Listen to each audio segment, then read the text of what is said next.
You're listening to episode 35 of the Confident Writer podcast with Jane Pike.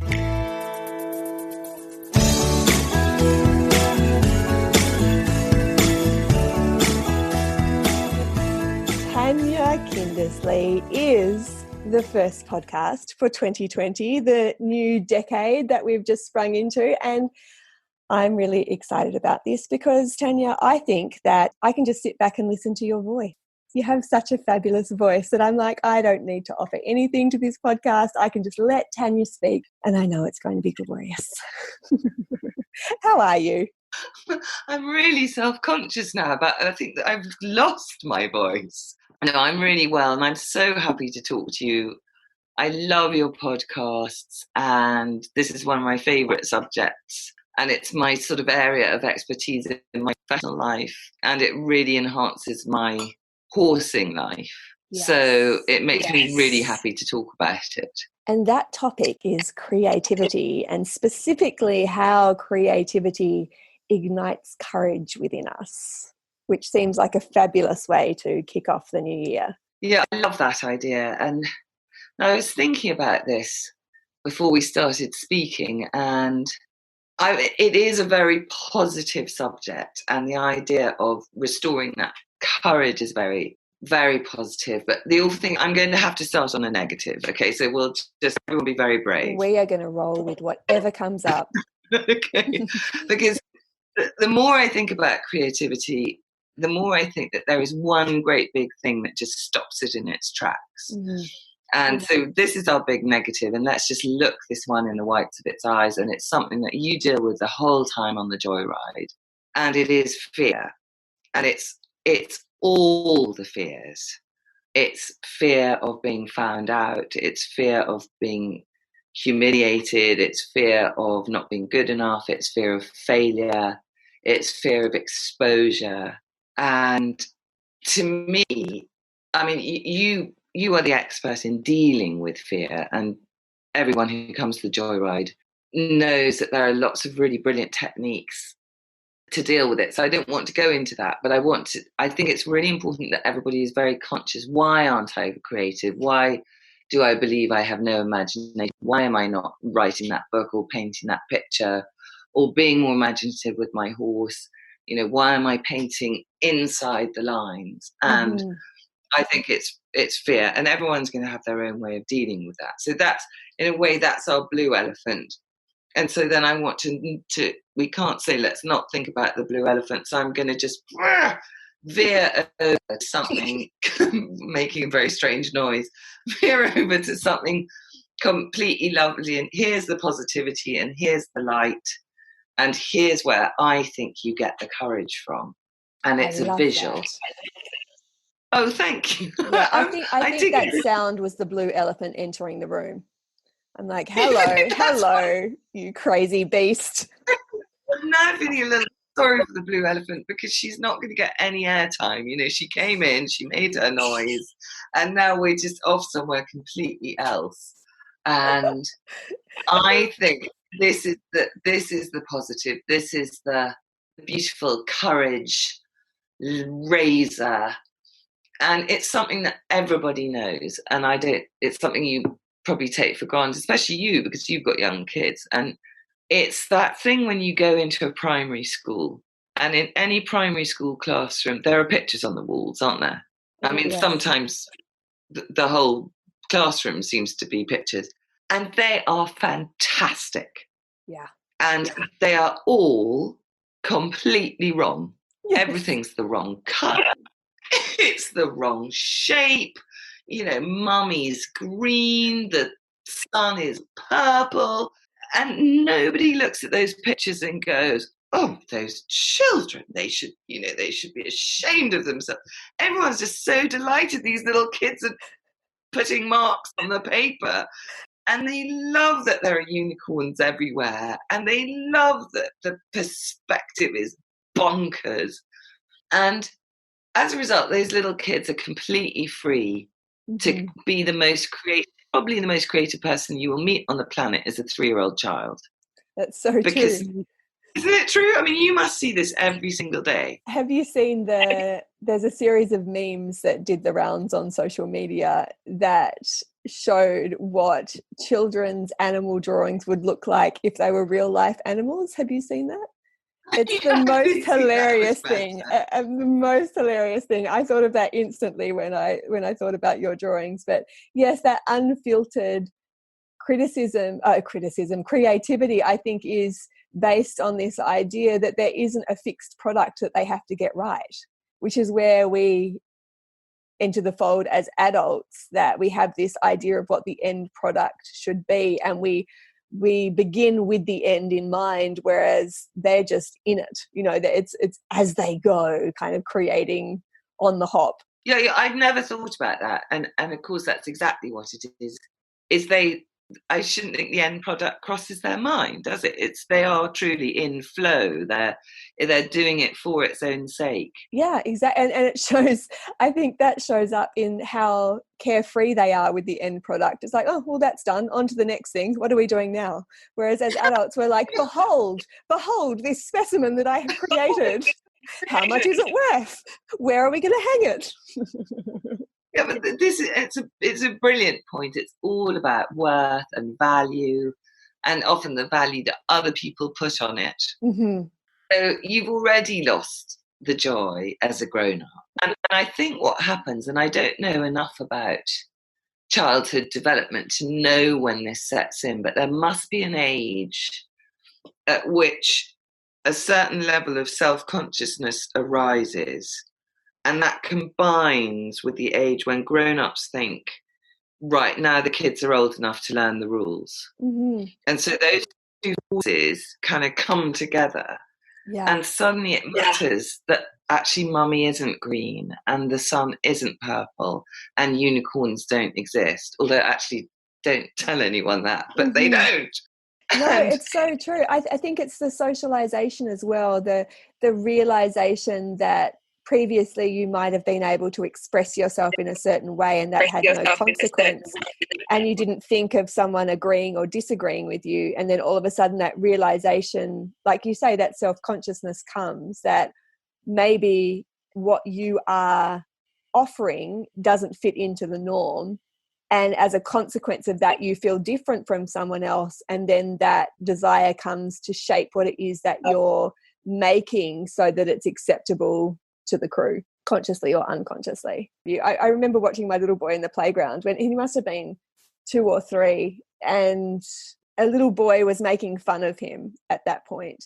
And he didn't realize that the little boy was making fun of him. He didn't have that awareness. He hadn't experienced yet someone not being completely loving or having good intentions with him. So I watched him watch this little boy be, not that nice to him. And his face was completely unaware in that moment, because that had never happened to him before. Like, he'd never experienced someone going against him. And I remember my heart breaking a little bit, because I had the thought at that point that at some stage he is going to realize that's not well-intentioned, and that will be, that moment where you transition between this complete sort of innocence or creative space where everything's just unfiltered, towards modifying yourself to fit in with an opinion or, within a crowd. And it's a really distinct moment in my mind, although I'm sure he doesn't remember it at all. There's definitely a point, and like you say, I'm sure there is a developmental point where that's a thing as well. So it is heartbreaking, that. And I think you've also put your finger on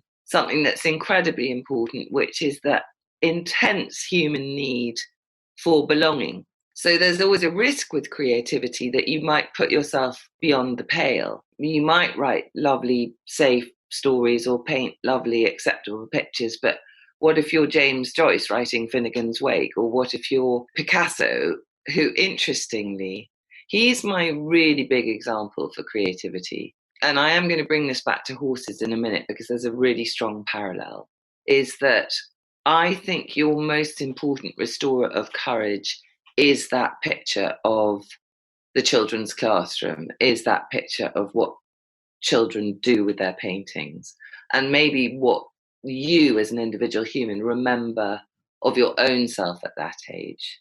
As you get older and you learn that there are certain rules, they they don't have to crush you. They don't have to crush your spirit. They can actually enhance and channel that creativity. But so often they're taught in a way that it's just all about what you can't do. So, for instance, if you want to write really well, you do have to know the rules, grammar, and syntax. Mm-hmm. When Picasso was a young painter, and surprisingly few people seem to know this or talk about this, he was amazingly correct. If you've ever seen pictures from his blue period or his famous portrait of his mother, it's meticulous draftsmanship. Mm-hmm. And it was as if, as a young man, he understood that actually those rules were not going to crush him. They were going to liberate him. So he kept that childlike, the moon is purple and mummy is green spirit. He then learnt all the skills he needed. You know, you do need skills. And then he threw the whole lot up in the air. Mm-hmm. And then that's when he started putting noses on people's foreheads. And that was when, if you look at his later work, it has a lot of the child in it. And mm-hmm. I think it's exactly the same with writing. And I also think exactly the same with horses, because if you get stuck in that, I've got to obey the rules and I've got to be the grown-up and I've got to do it right so that my group will tell me I'm okay. And, you know, whether it's the dressage group or the showing group or the lot, don't we, with people in their barn, they're being judged because there are a certain set of rules. And so any idea of creativity is then not enhanced by those rules, but crushed by those rules, because those rules come with judgment and they come mm-hmm. with the possibility that you might be expelled from the group mm-hmm. because you're just... Mm-hmm. So you might learn the rules, but unlike Picasso, you haven't retained that childlike desire to just let loose and go crazy. Mm-hmm. And I actually see the childlike spirit in action with my horses every single day, because I have, as you know, I have young horsewomen who come and work with me, and they're from 11 to 14. And we have a rather anxious little Connemara mare who came to us with a lot of worries, and I think probably a little bit of a past. And one of her worries was that she didn't having her bridle put on, and I think someone had probably been a little bit rough with her in the past. And we've got her pretty good now, but you know what it's like, they can have a little acid flashback and revert. And two of my young girls were trying to put the bridle on and she wasn't having it, and I've got a good technique with it now. And I knew that I could be the grown-up and I could step in and I could have that bridle on in 2 minutes. But I thought, no, come on, let them do it. So I said, look, I can come and do this for you, but I'm going to give you 10 minutes and I want you just to use your imaginations and play around. In other words, be creative. And 5 minutes later, I turned round. There was a lot of giggling. One of the children was lying on the ground in the field, in the mud. Clover, the anxious Connemara, had her head on the floor like she was an old trail horse with her bridle completely on. And the other child couldn't really stand upright or speak because she was laughing so much. I said, what did you do? I mean, A, I was amazed they got the bridle on, and B, I really had no idea about his gales of laughter and the child in the mud. And they said laughing a lot, but as if it was very obvious. They said, well, we decided to be mermaids. And then they said, but that didn't work. So we decided to be fish. And we got Clover to fish us with the bridle. And in the end, she got so bored of it that she just put the bridle on herself. And I thought, that's creativity. And not only is it creativity, but it worked.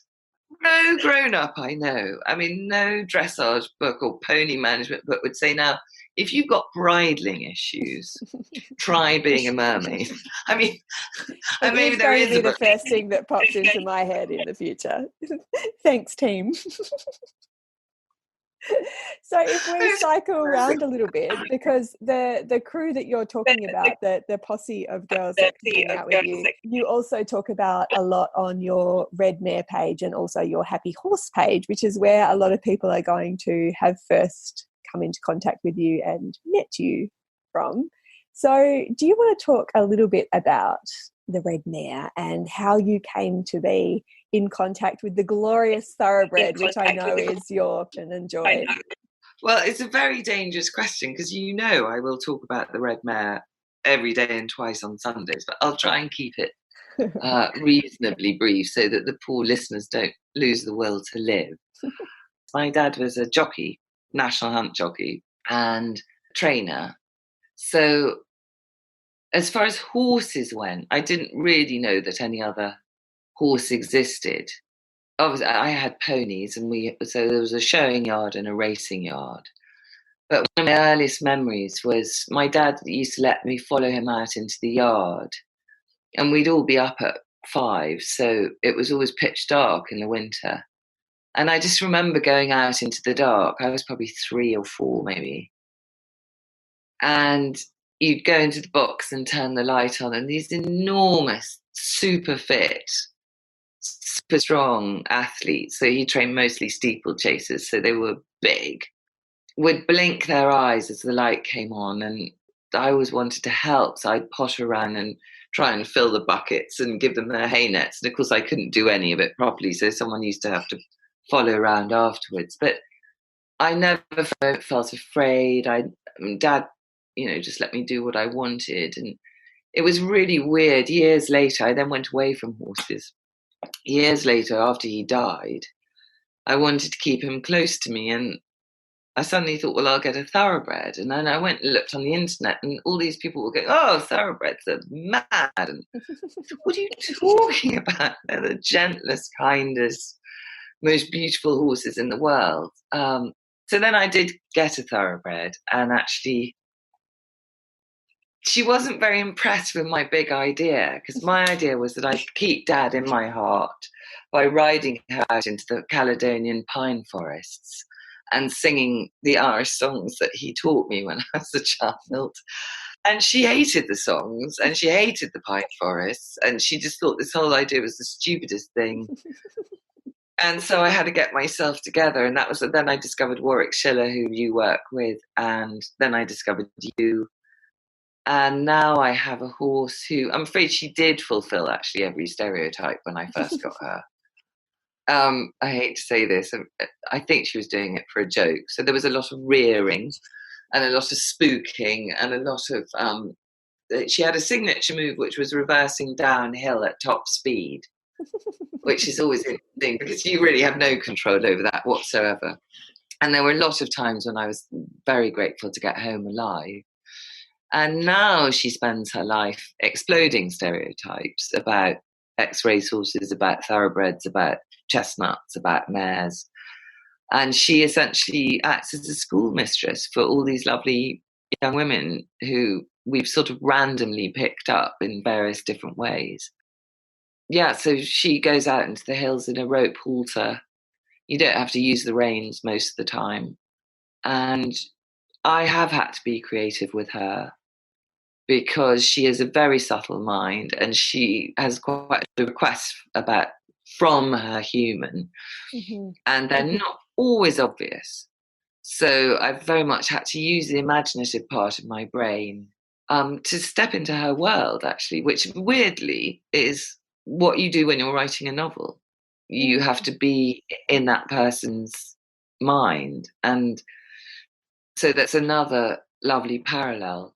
And anyway, she's the great love of my life, and she brings me more joy than I can express. And she's an extraordinary character in her own right. And even I, with all my experience in creativity, I couldn't have invented her. She's bigger than fiction. I love your stories. Your Red Mare stories are my favourites, absolutely. And vocationally and professionally, just so we fill in the picture of who Tania Kindersley is, you are a writer by profession. And has that been something that you've always done, or did you merge into that, or how did you come to be a writer? I started when I was very young. I think I wrote my first novel when I was 14. And it's because I'd read about a writer who'd saved her husband from bankruptcy. And my mum was in a very dodgy financial state. And I had a bad stepfather who left her with nothing. And so I decided I'd write a bestseller in a month, I think it was. And I would be like this writer. I'd save her from bankruptcy, and then we'd all be rich. And that is the most lovely thing. That makes my heart melt that you would think about that.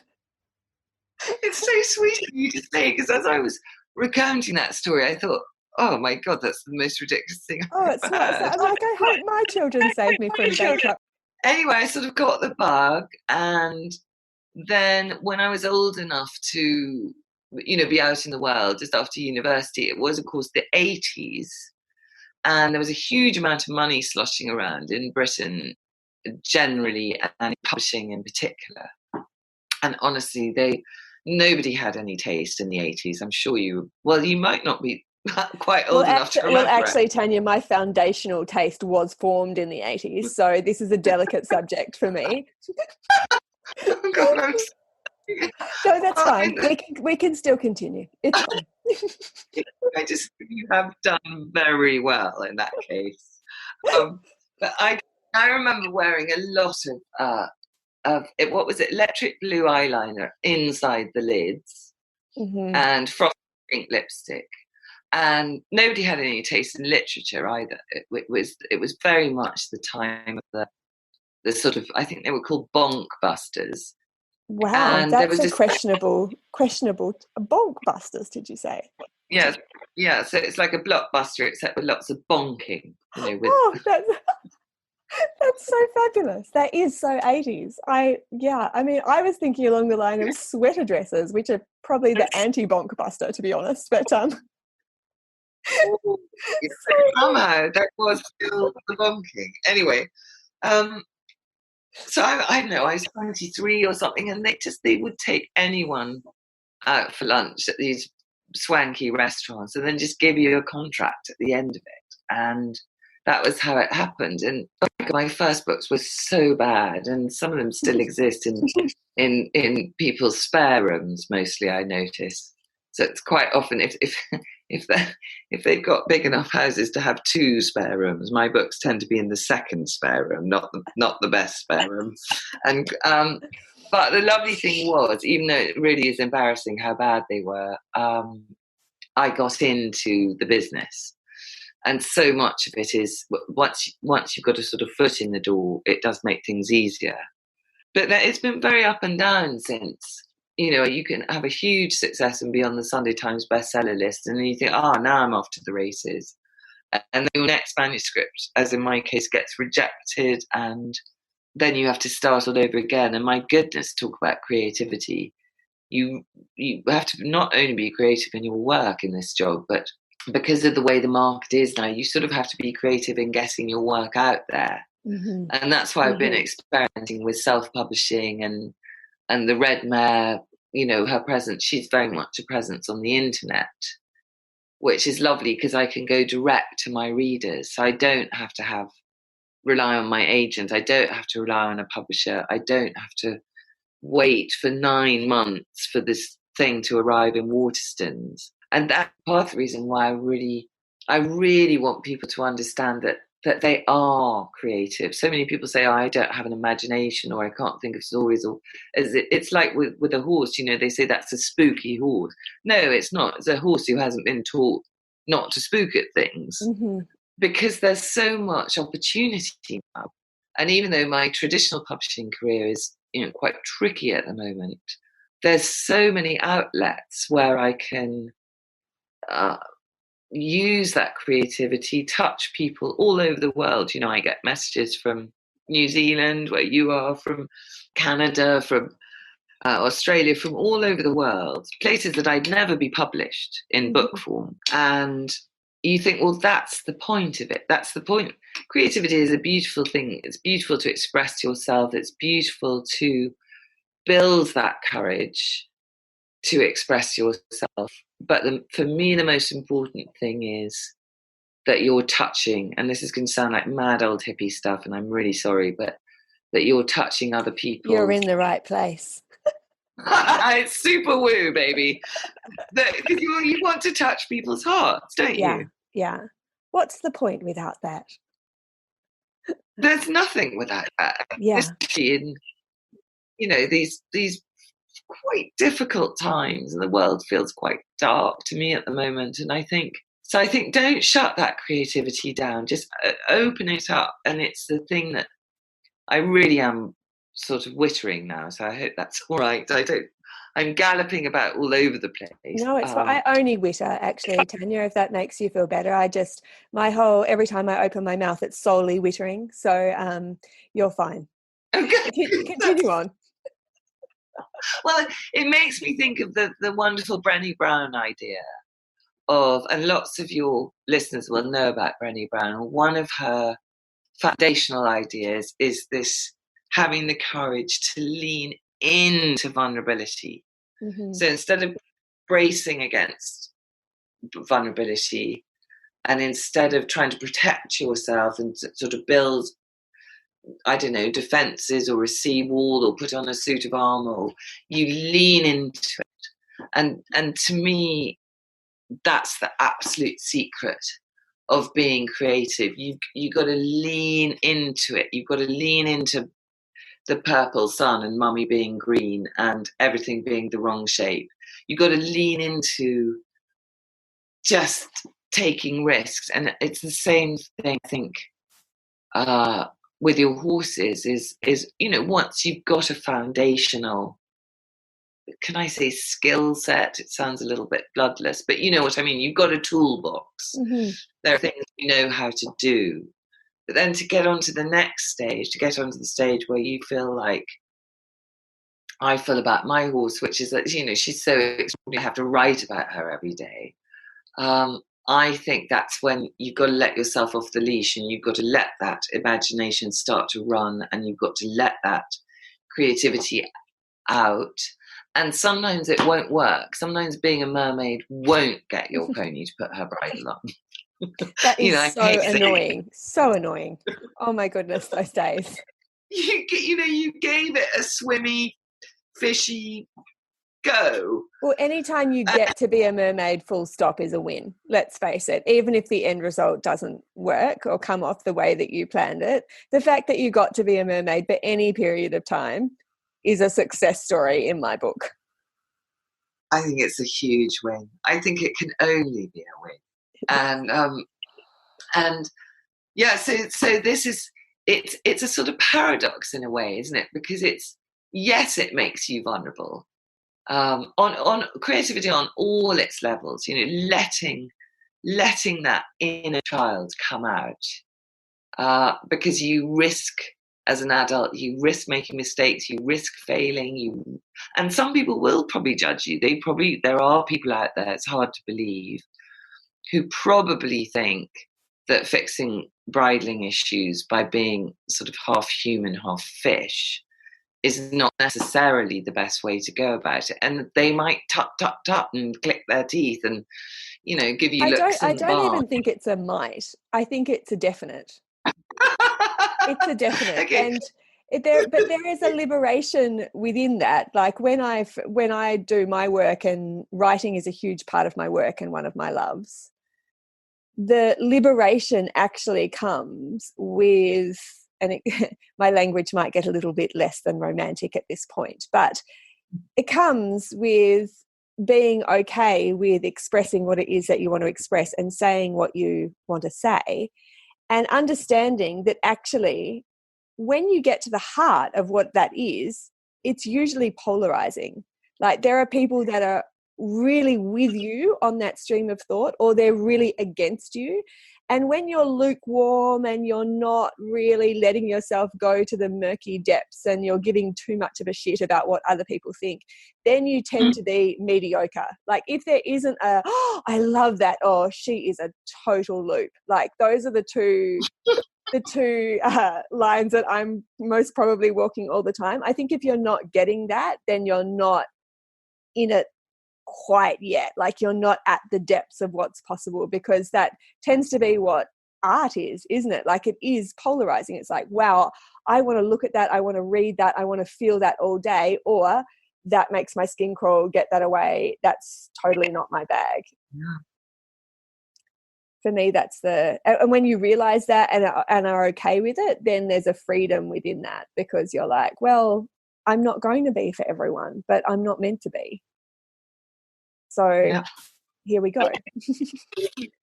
I love that. And I hadn't really thought of it like that. But there's a beautiful thing to come out of that, which is that if you're not pissing some people off, you're doing it wrong. Mm-hmm. Because, as you say, you're sticking to the safe ground. Yeah. You're sticking. Yeah. And it's not an intentional pissing off. Like the no. I think that, you know, some people get very what do you call it? Like try to be edgy for the sake of being edgy, or try to be provocative for the sake of being provocative. And to me, there's the sort of, you can smell the inauthenticity sometimes within that, but it's more about, like, if it's true for you, then, and you're actually expressing that in a way that's naked, I guess, then there's going to be a response to that. And as soon as you release it into the world, in one sense, it's not yours anymore. I think that part of that ability to be okay with producing creative work is actually in the letting go, where you create it, but once you've done it, people take it and shape it to what they want. And that's out of your control. So part of that process, part of that creative process has to be, well, I've created this, but there's going to be 100 different interpretations that are different to mine that are taken from it. And I have to be willing for that to happen in order to be able to release it in the first place. Does that make sense? No, it makes beautiful sense. And you use the word which we haven't used yet, which is absolutely at the heart of all creativity, whether it's writing, painting, and music, you know, the traditional forms of creativity as we humans think of it, but also creativity with your horses, and that's authenticity. And it's the thing that you talk about so much in Joyride, and it's just my favorite thing. It's you've got to run your own race. And one of the things that I see people doing, this brings us back to what we were talking about right at the beginning, that I teach writing as well as writing for a living. And with almost all my students, the mistake I see them make is they try to be somebody else. Mm-hmm. So they lose all that wonderful authenticity, because they think, oh, well, I've got to write like, I don't know, Virginia Woolf. Or when I started, I thought I wanted to be Evelyn Waugh and Nancy Mitford and Dorothy Parker. And of course, I ended up being no one, because the more you try to write like the people that you admire, the less yourself you become. Mm-hmm. And of course, you're not them. And especially when you're starting, you're not going to be as good as they. And then you just end up in this awful limbo of nothingness. And then that's when the fear gremlins come and get you and say, well, we told you so. You've proved our point for us. Mm-hmm. You aren't good enough. Mm-hmm. So that thing of being your absolute self, running your own race, and understanding, as you've just beautifully said, that actually the only thing you have control over is what you're creating. You have no control over what people are going to make of it. Mm-hmm. And so, as you said, when it goes out into the world, it sort of has a life of its own, which has nothing to do with you anymore. And I think that is very liberating. And maybe the courage finding the courage is seeing that rather than as a thing of fear, but as a thing of freedom. And so it's a bit like, instead of looking at the blue elephant of terror, we look at that room full of the joyous expressions of utter fearless authenticity that you find from 3-year-old kids. Mm-hmm. Does that make sense? It absolutely makes sense. And it's also the process that gets the reward, in essence. Yes. And so when you actually get to be enjoying the process and utilizing life as the inspiration, I guess, then it's like this is how you do life. Like if you're creative, and all of us are, and if we have an expression for that, then, and you get in a rhythm of utilizing that as something that's not abnormal to how it is you navigate things generally, then it's just another, I don't want to diminish it by saying just another, but it's another filter. It's another way of making sense of things. It's another way of communicating what it is you think and want, just as having a conversation with someone would be, or reading a book would be. It's just, there's no otherness to it anymore once it becomes part of the rhythm. Yeah, I think that's a beautiful idea. And I also think that you touched on something which I think is incredibly important with horses, and it's something I've had to learn because I'm naturally very competitive, and I am quite focused on the end. Mm-hmm. Am I going to win the cup? Am I going to be the best in show? Am I going to be the top of the class? That's always been my thing since I was a child. And what this horse has really taught me is just what you said, is it's not the winning, it's not the rubber stamp, it's the doing it. So the time I've spent with her, the lessons I've learned from her, the feelings of connection I've developed with her, which I grew up with horses. Horses were my north, my south, my east, my west. I had no idea that you could feel this connected to a horse. Because of, I just look at horses differently now because I'm doing a completely different kind of horsemanship because of the work I've done through Joyride. So every day is beyond any prize, beyond any worldly manifestation of success. And I'm going back without apology to the super woo, but every day it's a soul thing. Mm-hmm. And I think that if you can do that with a horse, where so much is about competition, isn't it? Why aren't you taking a horse to a show? Can you jump a meter yet? Mm-hmm. I mean, this is what I see. All the kids, this is what they ask each other. Have you qualified for this? Have you? And I used to think, well, I must take her to shows, partly because she's obviously the most beautiful horse in Scotland, but also because that's how I was brought up. You won stuff. Yeah. And that was how you validated yourself. Yeah. And then I kept thinking, I don't really want to. I don't think I want to do all. I just want to go out and sing songs and pretend I'm a cowgirl in Montana and, feel the soul thing going on. And it's taken me a long time to understand that A, that's okay. And B, actually, maybe that's better. And C, maybe that can teach me something about my writing, that it's not that I am on the Sunday Times bestseller list. It's, am I giving that process everything? Am I enjoying it as a process? Am I engaged in it for its own sake? And then can I give away the end result? So it doesn't actually matter whether it's a huge bestseller or whether it's a bit of a failure and I've got to write another one. Mm-hmm. And I think that applies, just for your peace of mind and also for doing things for the right reasons. And for me, I think this may be different for everybody, but for me, learning to love creativity in my job and with my horse for its own sake, for the daily rewards it brings me, and it really does, it can bring you gifts every single day if you view it like that rather than, as you said, for the end. Mm-hmm.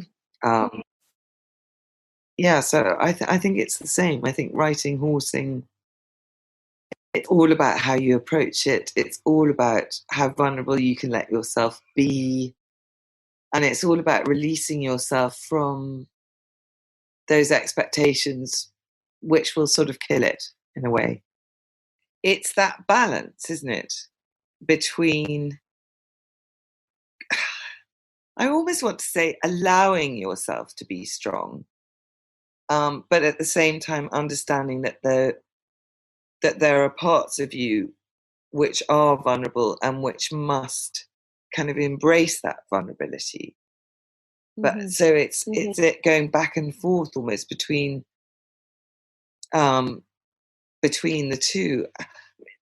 I don't know why what you just said, it sort of makes me think that sometimes, and I'm not sure if this is a female thing, that sometimes we humans can almost be more afraid of our strengths than our weaknesses. What am I saying?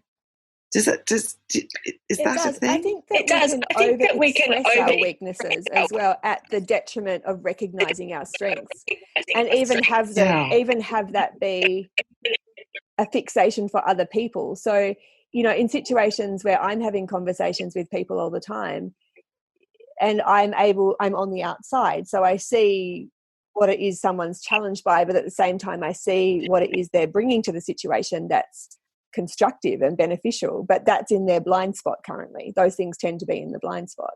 So what happens is we can get into this cycle of constantly expressing vulnerability, which of course is healthy, but not at the detriment of also recognizing the other side of things, and so where we can get stuck, I think, is if we've been it's all a spectrum, isn't it? It's all an ability to sort of move with the flow of what's necessary. And if we have been in a place where we haven't been vulnerable at all, or we're used to presenting this facade, and then that facade gets cracked, that can feel like all of a sudden you're cascading into weakness. But actually it's okay to be within those two things at once. It's actually necessary to be within those two things at once, to be vulnerable, to recognize what it is that creates concern or worry, or opens your heart, and within that also understand that there are strong elements that are just as present. So not losing sight to the two sides of the coin. I think I'm getting a little bit probably woo now as well. I'm getting sort of a bit philosophical, but it's... Well, I love it because it comes back to one of the things which I found most valuable and most important in learning this new kind of horsemanship, which is balance. It's all about balance. It's about balancing your own mind. It's about balancing your horse's mind. I once really annoyed someone because I said that she was working with a young horse. And I said that I thought he was still a bit mentally unbalanced because he was only 3. And what I meant was, we haven't quite got the relaxation and the responsiveness. But she thought I was saying her horse was insane. And she really took it the wrong way. But it is, you're always trying to balance them up, aren't you? You're doing mental transitions with the horse from a little bit active to lovely and relaxed. You're doing physical transitions. You're bringing them up. You're bringing them down. At the same time, you're trying to balance your own mind. And you and I had a really interesting conversation probably a year ago now about really changing that idea of the not bringing the emotions to the field thing. Mm-hmm. And instead of thinking, right, I've got to stop emotions at the gate because they're not my horse's business, you started to balance that idea a little bit by saying, well, sometimes you can't just dump all your emotions. And so in order to be congruent, which I think is a huge element of balance, you actually might go in that day and say to your horse, look, I'm sorry, I'm not going to be an angel of light today. I'm not the Queen of Zen. There are quite a lot of people I'd like to kill with sticks, and I just can't shake that off. And can you deal with that? And if I say that to my Red Mare, she'll go fine. But if I go in saying, I'm fine, it's all fine, I've left emotions at the gate, we get very unbalanced. I'm a mermaid and I'm going to put your bridle on. That's it. That's it. That's it. I'm the most chilled out mermaid in the North Sea. Yeah, it doesn't work. It's such a good metaphor as well, because it's that thing is what I've noticed, especially going through the whole journey that you and I both share with horses, is that as you become aware of the more subtle presentations of unease or discomfort or tension, you can actually get to a place where you become ineffectual, because you become so hyper-focused on what it is that's presenting that you're concerned or scared about doing anything which disrupts the harmony. And so you get into this passive place.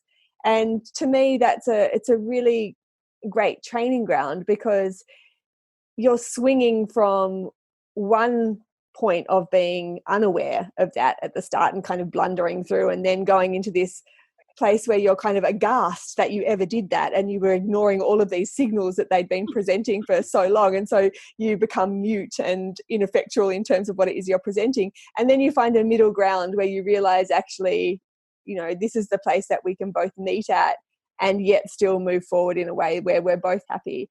And I think that that's that dance with vulnerability as well, where you're like, you can't be completely open as you move through the day all day. That's also an unsafe way of going about living.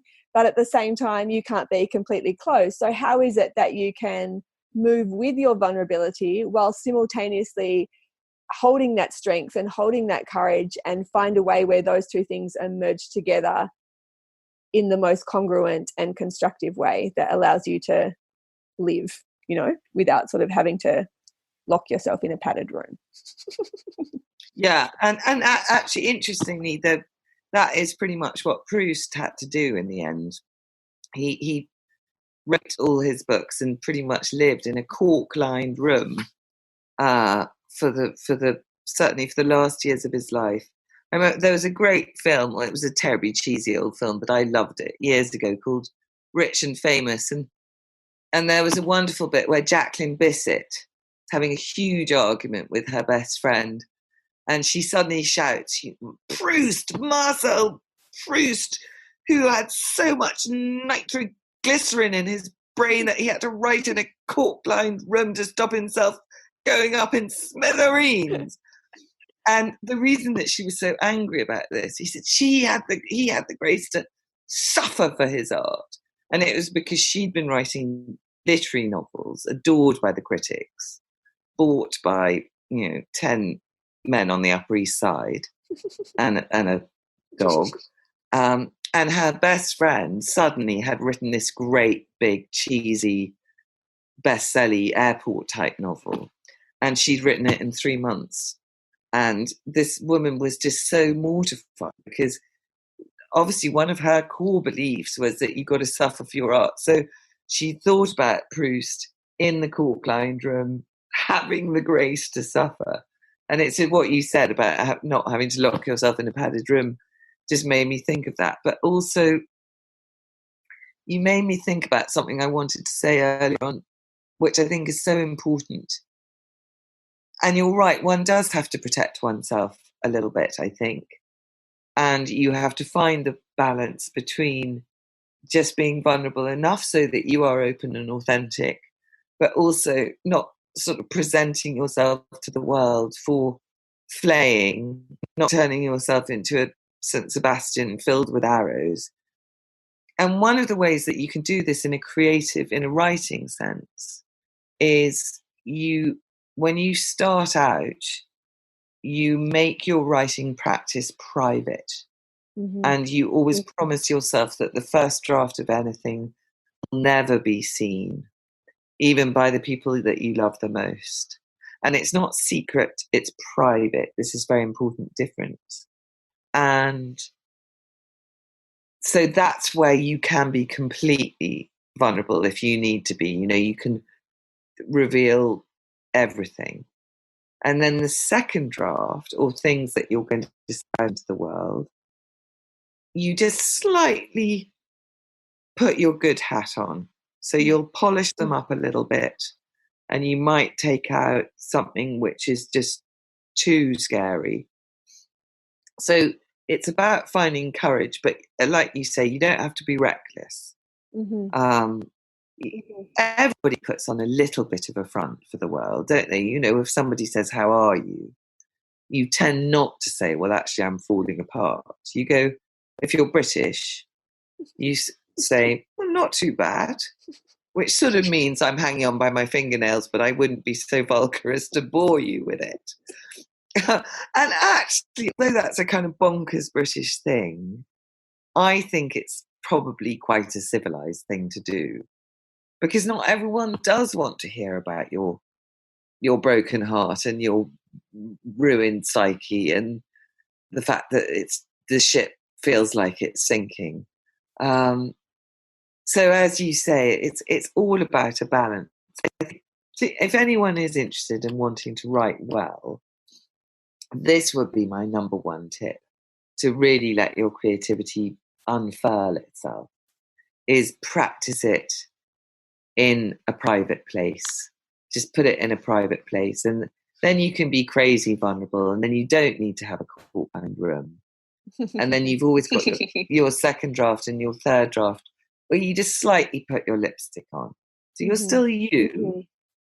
But, you know, I often say with writing, oh, excuse me, it's a little bit like when I go to the races. I'm very scruffy in my day-to-day stuff.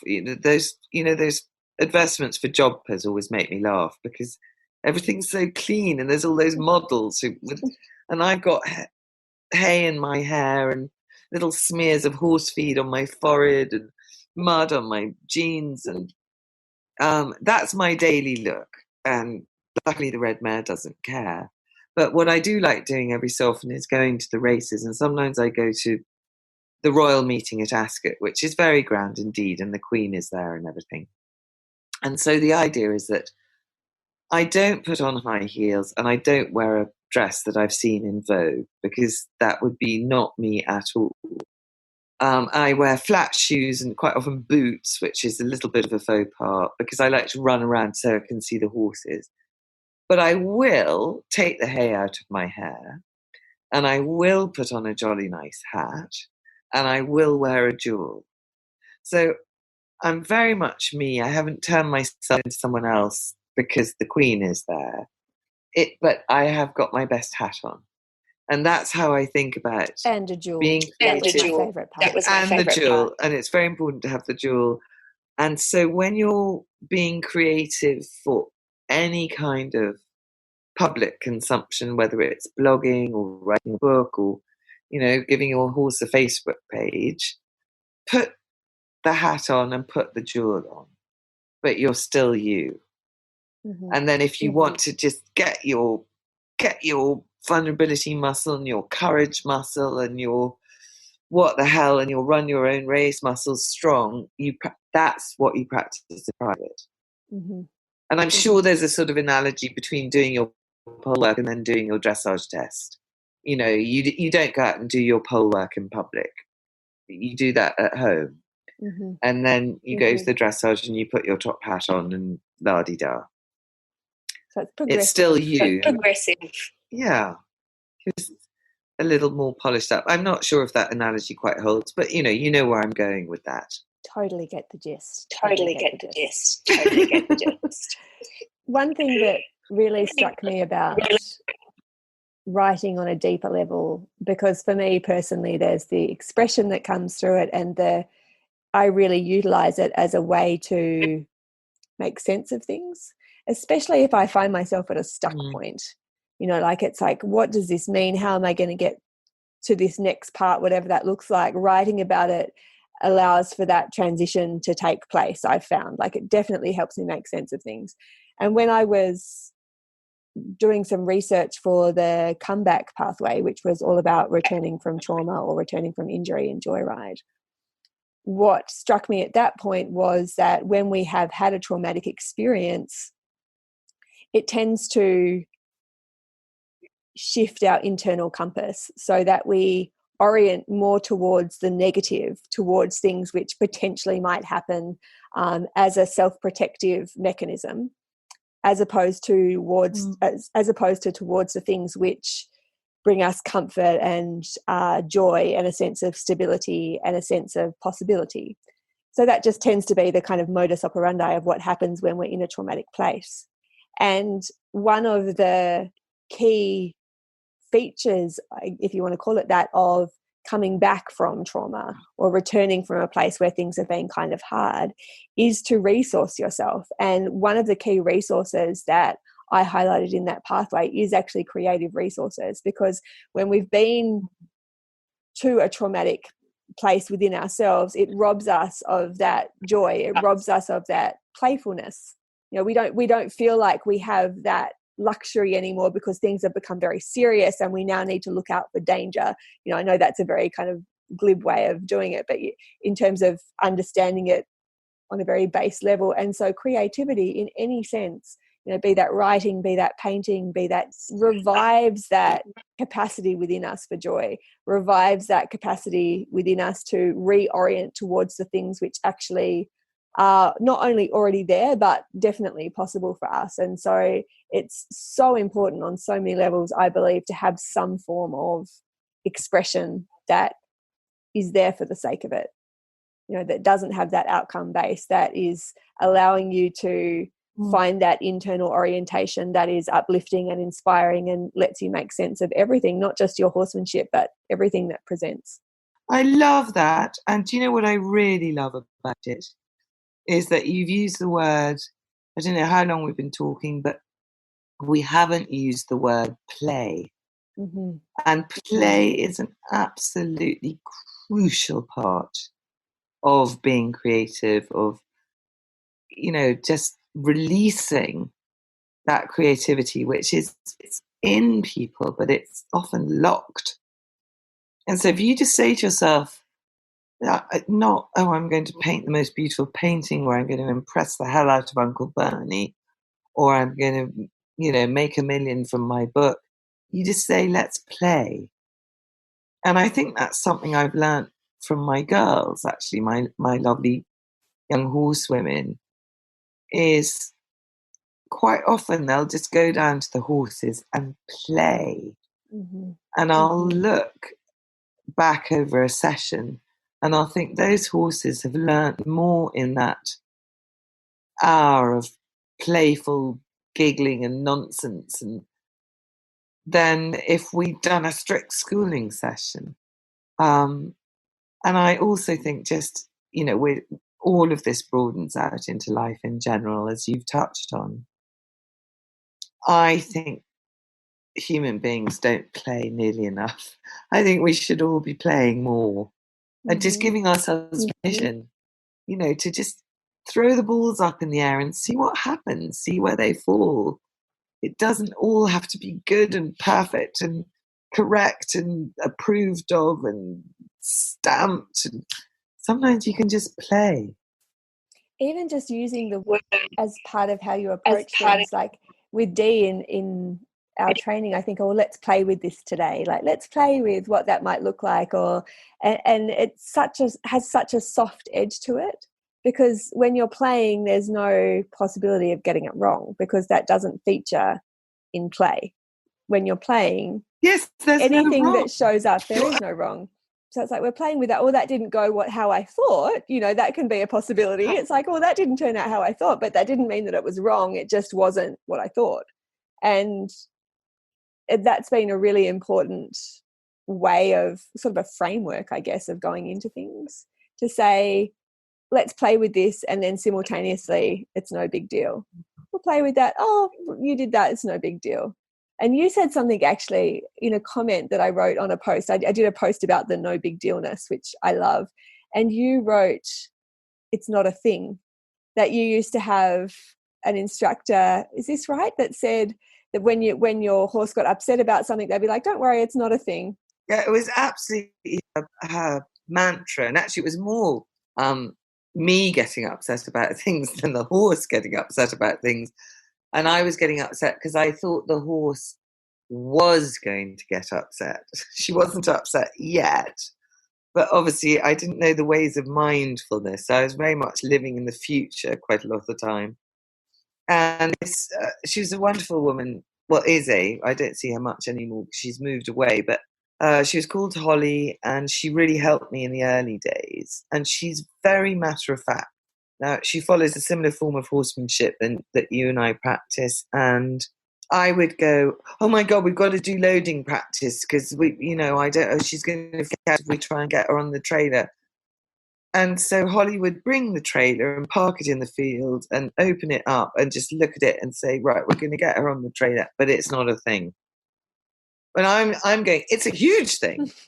And these are the huge things that might happen. It's the thingy of all things. It is super thing. And she just goes, it's not a thing. And so, of course, it's like one of the things I've been playing with is your idea of choosing a word or like a little mantra when you're riding. So sometimes with the Red Mare, we lose forward a bit. So I talk about free and forward, or free and strong, or free and brave. And obviously, as you say that, all your little micro movements of your muscles change, and I imagine your energy changes, and of course they pick up on that, and so your riding experience changes. And if you just stand in front of something you think is going to freak the hell out of your horse, and just go, oh, it's not a thing. Everything about the way you present yourself to your horse changes. And therefore, presumably, your horse understands it's not a thing. And all they want to know is that it's not a thing. Mm-hmm. Because if it is a thing, then they're dead, basically, because it's a mountain lion. So if you can tell them it's not a thing, and you can convince yourself it's not a thing, it's lovely, useful, unbelievably simple little phrase. I think it helped with her because I think she really didn't think anything was the thing. She was she had a wonderful mentality. I've had to work at that a little bit. I think probably my default is to think that most things are a thing. So that's been a little practice, a little mental practice. But it's one that's really paid dividends. Of unthinking. The unthinking, get rid of that. No thing. So you mentioned that you teach as well. And if people are interested in learning more about not only the fabulousness that is Tania Kindersley, but in getting your help with their own writing, where can they come and find you? What is the way to do that?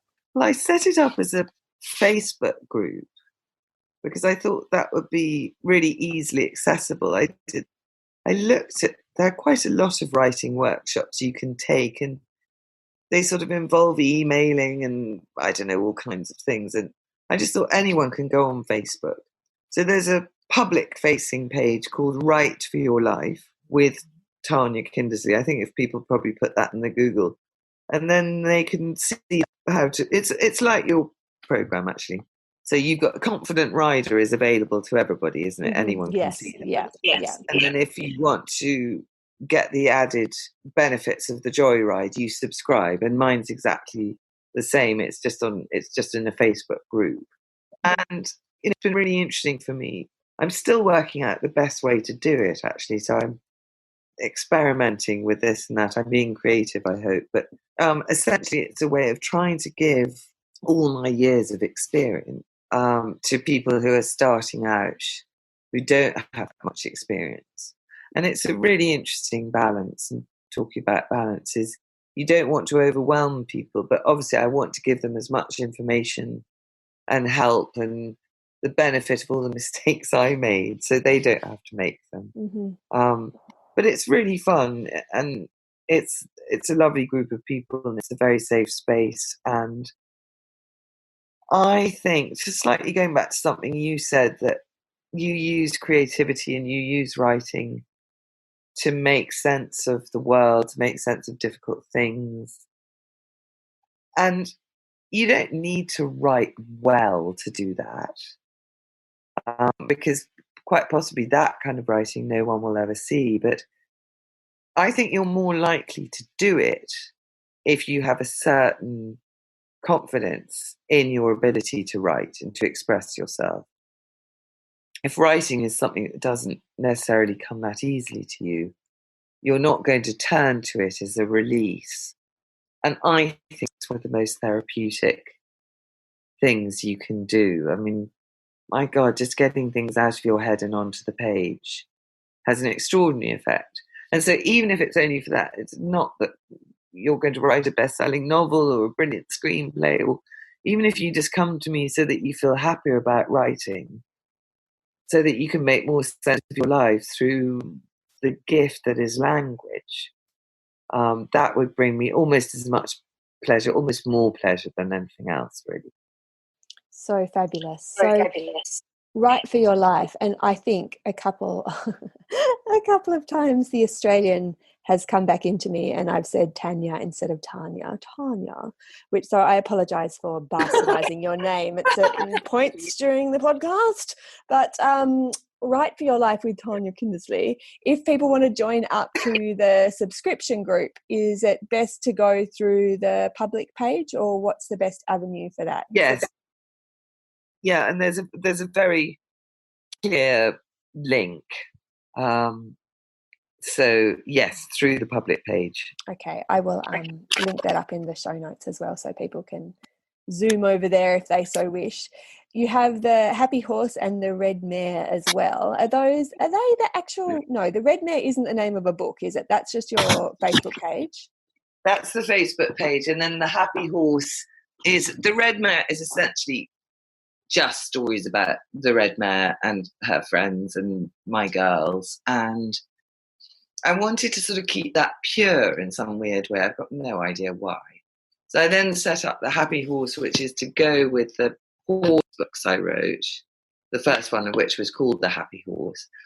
And on that page, I wanted to gather together as much wisdom as I could find on the internet. So I'll often put confident rider posts on there, things from Warwick, amazing Buck Brannaman quotes, sort of obscure dressage people who suddenly come up with something really interesting. It was a fascinating thing the other day I found about horses sometimes holding their breath. I don't think I even knew they did that. And how you can encourage them to breathe. Now here's something creative, if you like, by inviting them into a big expressive canter. Mm-hmm. And there's something about the canter gate that enables them. Mm-hmm. Yeah. Did you know about that? I find that fascinating. It is fascinating. I've experientially noticed it when you get them cantering. You get the blowing out and the snorting and the breath going. Oh. Yeah, I have. It is a very cool thing. Breath is just a whole fascinating topic in and of itself. But thank you so much for hanging out with me today on the podcast, Tania. It's been such a pleasure. And I'm excited for everyone to find you. Sorry, we had a slight cut out. I've absolutely loved it, just loved it. But there's always that moment where you think, oh my goodness, I've banged on, I've talked much too much. And then I suddenly reminded myself, you did ask me to come and talk. Story of my life, Tania. Story of my life. Yeah. I think that's at the end of every episode. I think, oh gosh, I banged on. Well, I guess that's the point. I guess that's the point of the podcast. So thank you everyone out there for listening to both of us bang on today. Is there anything else you'd like to add? No, I think we've ranged quite far and wide, and I just I'm so happy to be on this podcast. I feel I'm in such incredible company, all the extraordinary people you've had on, and I love the joyride and I love the joyriders. So it is all good. It's all a beautiful thing. It's very important to say that, I think, in these troubled times. It really is. Well, Happy New Year to you. Oh, Happy New Year. That's it from us today. Thank you so much for hanging out. If you're keen to catch up with Tania and learn more about her creative and writing wisdom, the place to do that is on Facebook. You can find her by searching Write for Your Life with Tania Kindersley, and I'll make sure to link up to that in the show notes also. If it's me you're after, confidentwriter.online is the place to be, and you can find me on Facebook and Instagram also. Actually, before we leave, I want to drop in there the other Facebook pages that you can find Tania, The Happy Horse and also The Red Mare. They are totally worthy of following. They have some of my favourite jewels of inspiration posted daily. That's it from me for now though. However, I will catch you next week as we are back to our usual programming. See you on the flip side.